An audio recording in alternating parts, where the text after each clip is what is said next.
Thank you for tuning in, and welcome to Night Errant. I'm Mother Nurgle, and I'm here with Ronin. Hi. And today we're gonna talk about you killing your friends. Yeah, killing my friends. Fun. We should put a disclaimer in the beginning of this one, right? Yes. No actual killing of friends is going on. Oh. I'm planning to kill my friends. Yes. Yes, I am. So you haven't killed your friends yet, but you're planning on doing it? I've killed a few of my friends, but they haven't actually been my friend. It's a long story. But perhaps we should... you don't have to be concerned. No. No, this is actually a story of changing armies in 40k and getting it right due to a different sort of concept, I guess.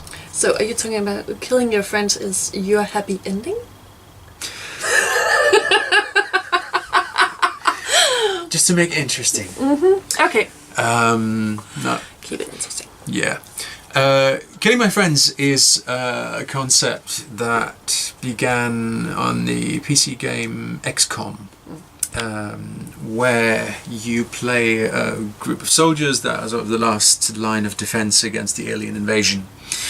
There are a lot of customizability options. You can change the soldiers' looks a lot. And I/a friend of mine called Rob Conningham came up with this concept of making the soldiers look like our friends and naming them for our friends and so on. So we would make Facebook posts going, so who wants to be in the army, the XCOM initiative, and then we would watch our friends or the representations of them get murdered in horrible ways. And be heroes. Well, yes, some of them. Some of them. Yes, undeniably, yes. there were heroics to be had, and tense moments when our friends would just get curb stomped like narcs at a biker rally, which was interesting in itself. But I found that it added something new to the game. It made it personal. And when you had a soldier do something incredibly heroic, just barely getting away with it and saving the day, it was much more interesting. More epic, yes. Yeah. Much more epic, because it was someone you knew. It was someone who said, like, I want to be a sniper, or I want to be like a heavy gunner or something. And suddenly it wasn't just a kill or a mission ended, but a war story. Exactly. Yeah. You would make stories, you would make a narrative, and you would remember the actions of these heroes. Yeah. Rather than just this nameless assault trooper who took out how many aliens was it, and you didn't really care about that.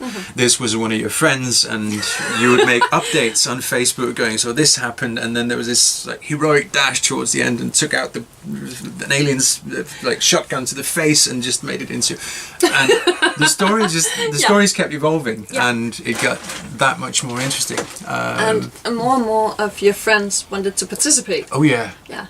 And to a point where some of them started to complain, I haven't heard anything about my soldier recently. It's like, I have 30 people in my squad. Like, yeah, I can only send in 6 at a time. But yeah, that escalated. So I, during a recent brainstorm, I came up with the idea of moving this concept into the world of 40k. But you played Elder.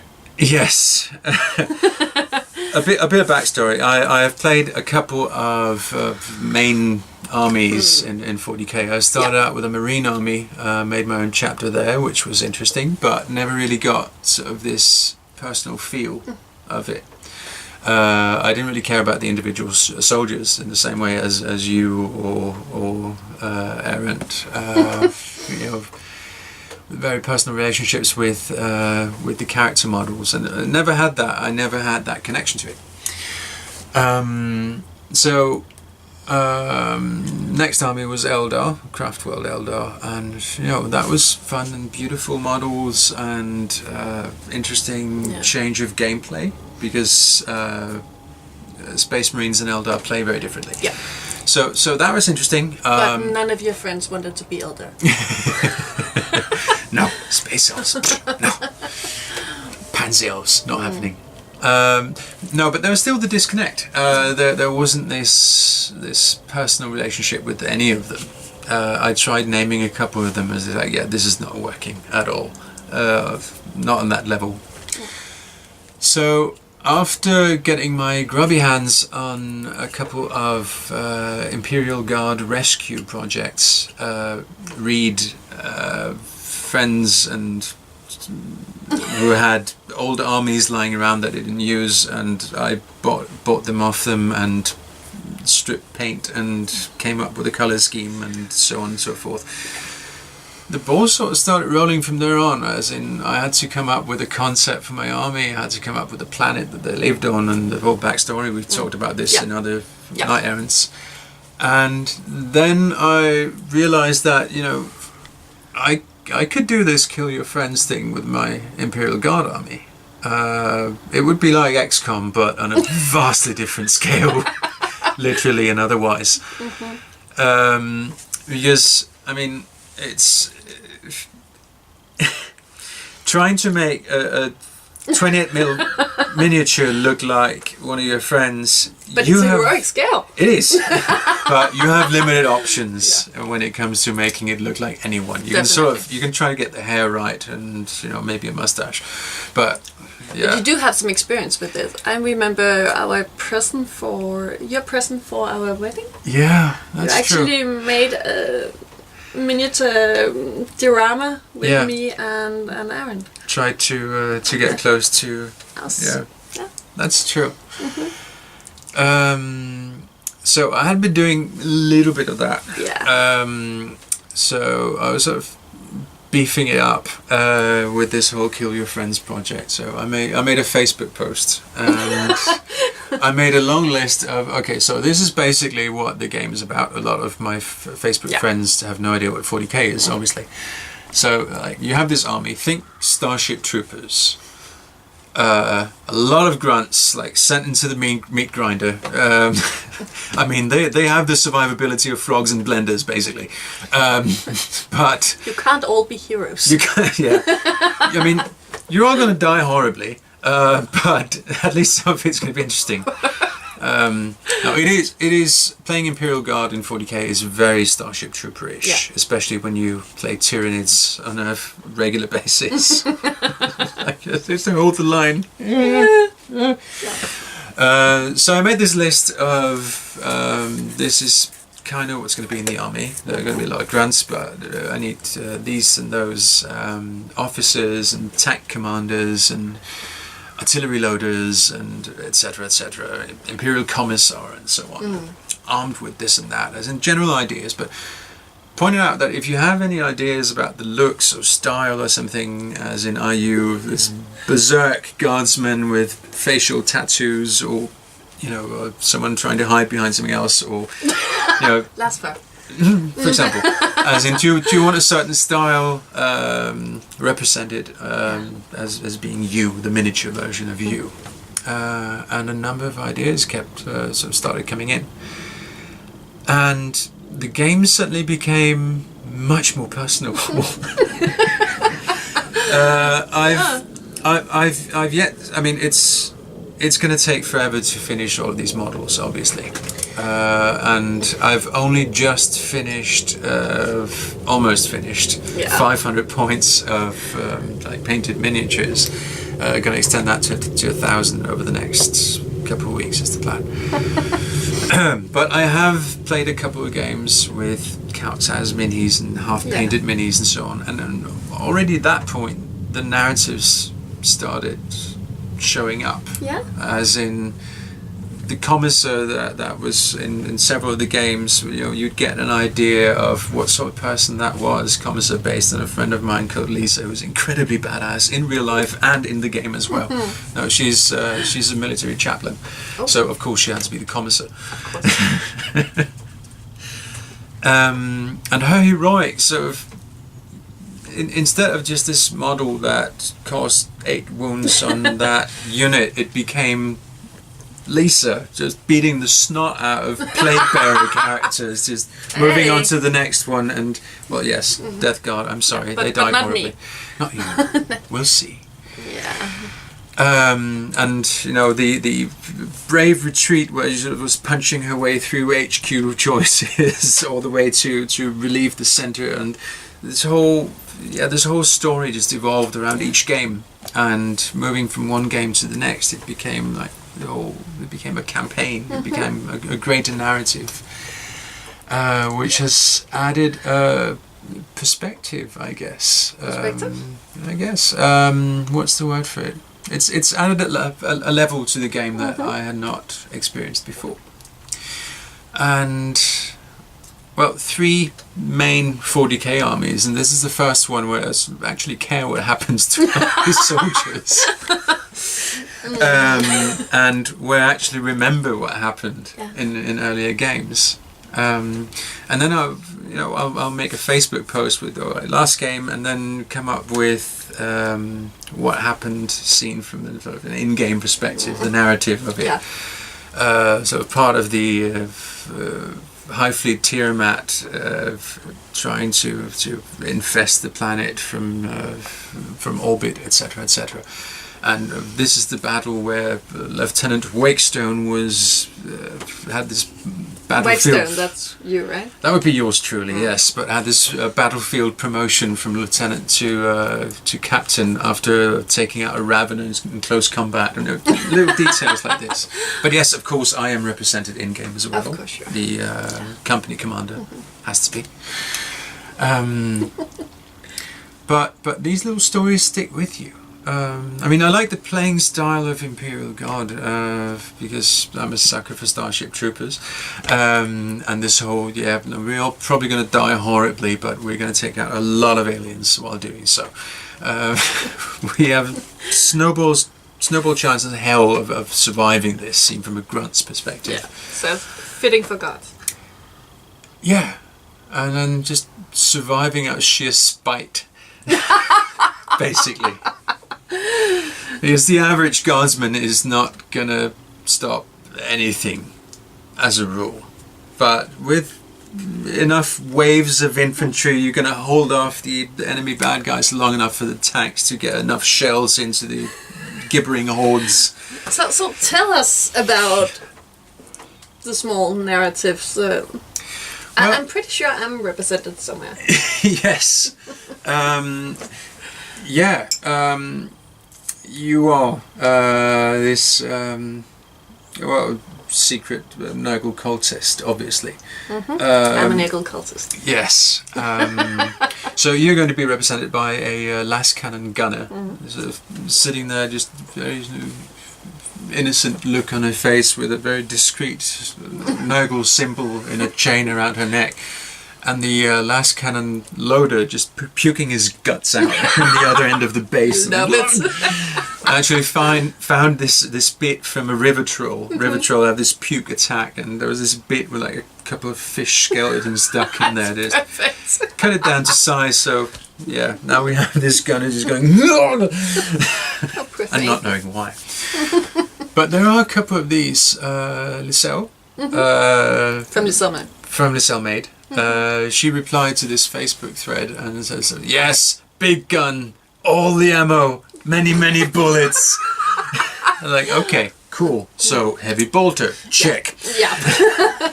So now I have a model of as close to Lyselle as I was able to get in heroic scale miniatures. Just holding a heavy bolter, standing there, just with shells everywhere, and an orc backpack with like extra. That's a lot of ammo. Yeah, extra ammo just sticking out of holes in the backpack. Just she has enough ammo now. And the loaders are running up and tripping over a las gun with another crate of ammo. You know, little details like that. And I really like this concept of telling little stories, sort of between the lines, as it were. Goes back from being raised on Karl Barks, one of the original Donald Duck artists. He would make draw little stories down in like one corner of a frame, like little mice going on about doing their own thing in the background, unrelated to the rest of the story, just small details. You see that a lot in his works, and Don Rosa as well. Yeah. The more modern Donald Duck artist. And I've sort of, taken that to heart, I guess, liking the idea of tiny little details, a little sculpted something just because. I have another Last Cannon team. Those huge bases, so there's a lot of space for little stories and little details. So I have another Last Cannon team with the gunner being very focused as what's going on. She's like really busy, and Loda standing next to her going, is this supposed to happen? And the tentacles coming out of the ground in front of him. That wasn't there. Where do you get all your tentacles from? those were leftover bits from Tyrannid's sprue. Tyrannid's, yeah, of course. That was Venomthrope, Zoanthrope kit that had too many tentacles, by far. All the tentacles. Can you have too many tentacles? Yes. I should explain that as well. I have a live-in Tyrannid army. Yeah, you do. Yeah. No, Nix's. Nix's Tyrannid army. We sort of co-own it, I guess. I paint it and he kills me with it. Yeah. Co-own. Something like that. Yeah. But this whole narrative around the army started out sort of based on my usual opponents, i.e. Nixter and Morton, a friend of mine who plays Death Guard, and Admech as well. We've had a couple. My Imperial Guard have had a couple of run-ins with the Adeptus Mechanicus over some weird tunnels leading down to strange tech-looking bits with a green glow around them. Look at you, narrative and all. Yeah, I know. Yeah. I mean, we had to find an excuse for the Imperial Guard to try to beat the snot out of the Admech. So. Obviously. Yeah. But yeah, Necron tombs, obviously, and the governor not really wanting any truck with that. So yeah, lots and lots of concrete, and the Admech going, excuse me, we'd like to have words with you about this. We've brought large guns. So, okay. So the story of my planet sort of started evolving around a Nurgle infestation and an attack from High Fleet Tiamat. It's a fairly unlucky planet. It is, yes. I mean, Nurgle infestation, I blame you mainly, and guardsmen with Nurgle symbols hidden in pockets. But the High Fleet Tiamat, that can happen anywhere. It's a High Fleet that tends to spread into also all the systems. Necrons somewhere. Well, I mean, every other planet has Necrons in their backyard these days, don't they? It's the new black. Yeah, I mean, you dig somewhere and green glow, and here we go again. True. Yeah. No, I figured that I'll be playing Sleeping Bear at some point. So yeah, I'm gonna need an excuse why Necrons are suddenly represented in the little narratives. He will be. He wanted to be a tank driver. Yeah. More specifically, someone popping out of the top hatch with a sword, going, "Drive closer! I want to hit them with my sword." So he's going to be a piratey-looking Leman Russ commander. All right. Yep. I'm not the smartest one. Well, one of the most efficient ones. Yes. Yeah. There have already been a couple of war stories based on his Leman Russ. The last one, in particular, the famous battle against the Adeptus Mechanicus.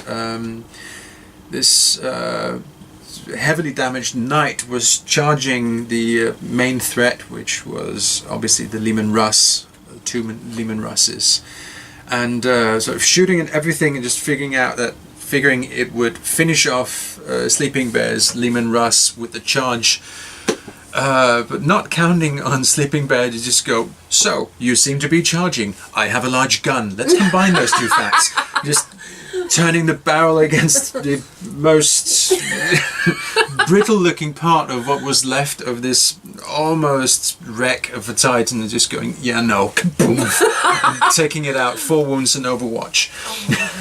That was glorious. Sweet. Oh yeah, and these stories stick with you when you have something to anchor them to, I guess might be the term for it.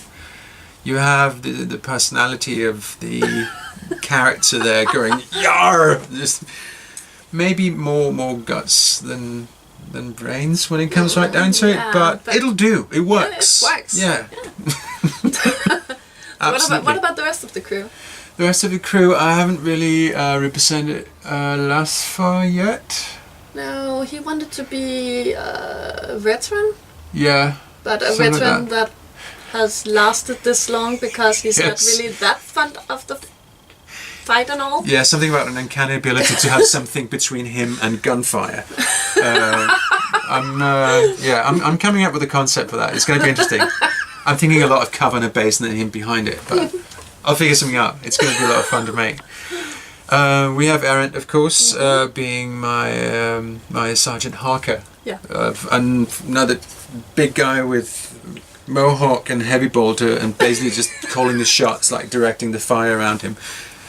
In other words, a 6-inch bubble of re-rolling ones to hit, which is fantastic when you have an Imperial Guard shooting 10. They're just like lots of ones, and a lot of plasma weapons that really like that re-roll of ones.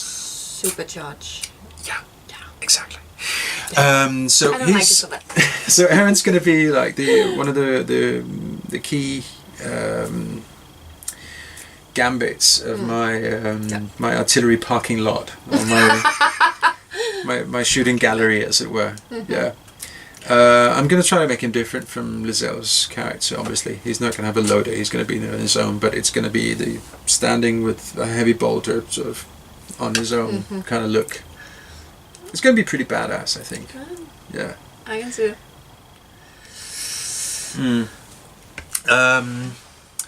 Next is obviously going to be a secret gene stealer cultist.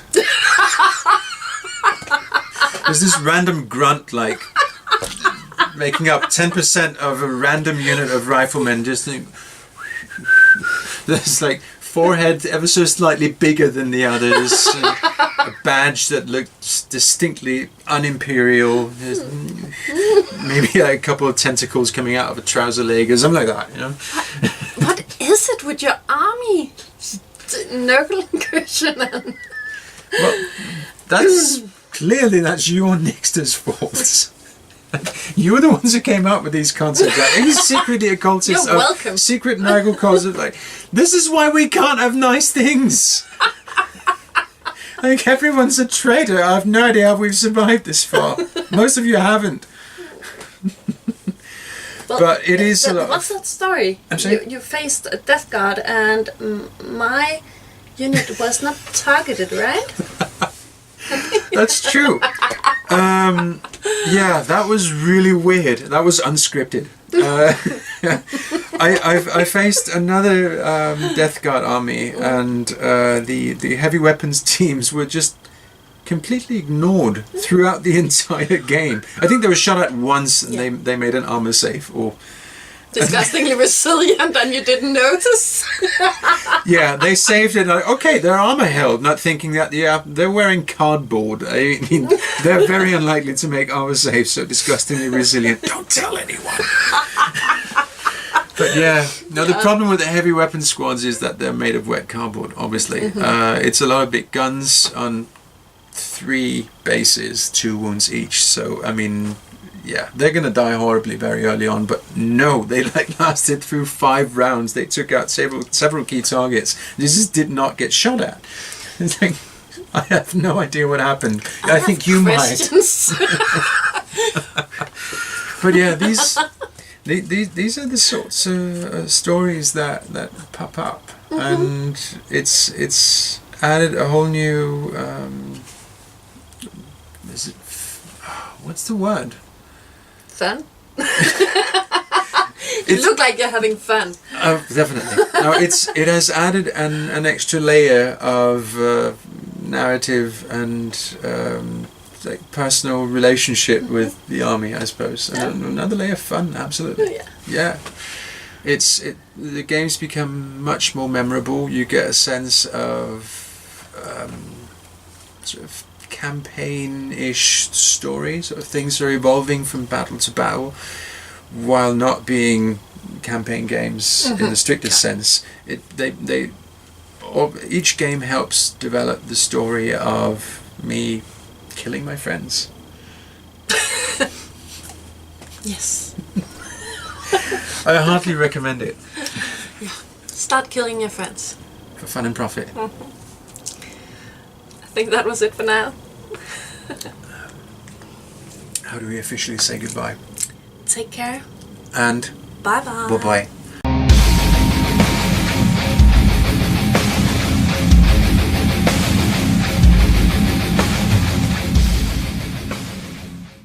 Oh yeah, and I may also have a platoon commander that's based on my ex-wife. She is probably going to die a lot.